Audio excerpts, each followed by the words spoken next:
بسم الله الرحمن الرحیم.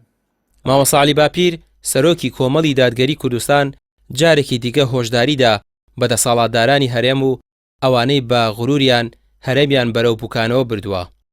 بەشێک لە چین و توێژەکان دەڵێن پەیامەکەی مامۆستا عەلی باپیر ڕوون و ئاشکرایە، بەڵام دەسەڵاتداران لە جێگەی پەنوەرگرتن بە بوغز و کینەوە لەو ئامۆژگاریانە دەڕوانن. لە ڕۆژان ڕابردووە پەیامێکی ئاراستەی هەردوو هێزی دەسەڵاتدار کرد لە کوردستان. ناتوانم بڵێم ئەو پەیامە گوزارشتە لە کۆی خراپی کایەی سیاسی لە کوردستانە. پەیامێکە هۆشیاریەکی زۆری تایە و لە پاڵ هۆشیاریدانا مەترسیەکانی خستۆتە ڕوو و داوای هەڵبژاردنێکە کاکەوە بە جۆرێک بێت بنەماکانی هەڵبژاردننی تیا بەرجەستە بێ و ئەو کۆمیسیۆنی باڵای هەڵبژاردنەوەیکەوە هەموو لایەک نیگەرانن لێ و تەنانەت خودی هەردوو هێزە دەسەڵاتدارەکەش قسەیان هەیە لەسەری ئەم کۆمیسیۆنە ببێ بە کۆمیسیۆنێکەوانی نەرایەتی هەموو لایەنەکان بکە بتوانێت هەڵبژاردنێکی پاک و بێگرت بکە.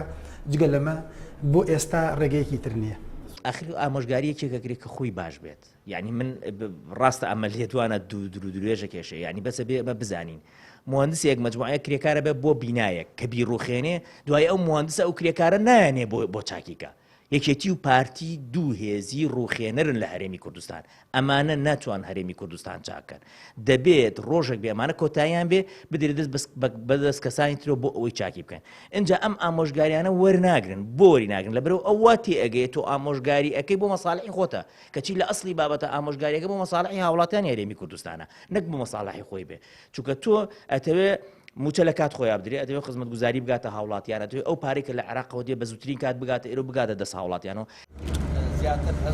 مامۆستا عەلی باپیر دەڵێت بۆ مانەوەی هەرێم دەبێت هەمووان پابەندی پرەنسیپ و یاساکان بین، نابێت هیچ کەسێک پەرلەمان و حکومەت بە حیزبەکەی خۆی بزانێت، چونکە دوجار جگەل لە ملدان بۆ یاسا و ڕێساکان هیچ بژاردەیەکی دیکە نییە و باچی تر خۆمان ئیحراجی لای ئەم لاولا نەکەین. ڕۆژ بە ڕۆژ کارێکیان کرد، هەرێم نەمێنێ، حکوومەتەکەی نەمێنێ، خەڵکی کوردستان بەداخێکی زۆرەوە ئەیڵێم زۆرینەکەی پێیوا بێ دەسەڵاتی بەغدا باشترە. ئەو هەموو زوڵم و ستەم و دیکتاتۆری کە بەرامبەر خەڵکی کوردستان کرا هەمووی بیر بچێتەوە و پێیوا بێ حکوومەتی عراقی بێتەوە ئەم وڵاتە بەڕێوەبەرە، چونکەمان بەڕاستی فاشل بوون و سەرکەوتوو نەبوون لە ئیدارەدانی ئەم هەرێمە. بۆیە پەیامەکەی مامۆستا بۆ ئەنجە زۆر جێ دڵسۆزی بوو کە پێشەوەی بارودۆخێک بێتە دەرەوە بێتە پێشەوە وڵاتەکە بەسەریان نابڕوخێ و هەمویان لە ناوچن دەرفەتێکی هێشتا دەرفەتێک ماوە بۆ لێک تێگەیشتن، بۆی بێن سەرمێزی گفتوگۆ، بۆ ئەوەی دامەزراوەکان کارا بکەن، بۆی حزب ئەوەندە تەدەخل نەکا، بۆی بەرژەوەندی حزبی بخەنە لاوە بەرژەوەندی خەڵکی کوردستان لەبەر چاو بگرن. دەسەڵاتدارانی هەرێم و بەتایبەت دوو حیزبی دەسەڵات بە جۆرێک مامەڵە دەکەن کە خۆیان بە خاوەنی هەموو کوردستان دەزان و تەنها خۆیانن بڕیار لە چارەنووسی گەلێک دەدەن. ئەوەی بۆ خۆیان پێیان خۆش بێت و لەگەڵ بەرژەوەندی حیزبەکەیان یەک بگرێتەوە دەیکەن و هیچی دیکە بە خەیاڵیاندا نایەت. ئەوەش دەرەنجامێکی خراپی بۆ هەرێم و خەڵکەکەی دەبێت.